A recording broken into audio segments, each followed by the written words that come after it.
Hey guys, welcome back to our YouTube channel, and in today's video I am going to show you what does export snap mean on Snapchat. So first of all, launch Snapchat application.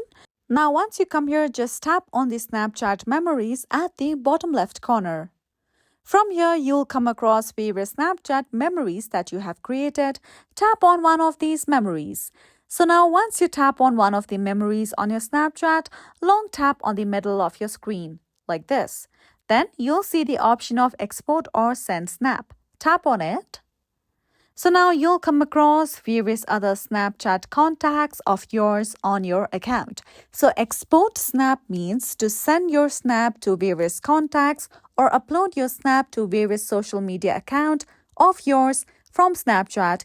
You can also download that specific snap from Snapchat to your phone's gallery. So you can tap on the option of download or directly send this snap to Instagram stories or other any social media application of yours.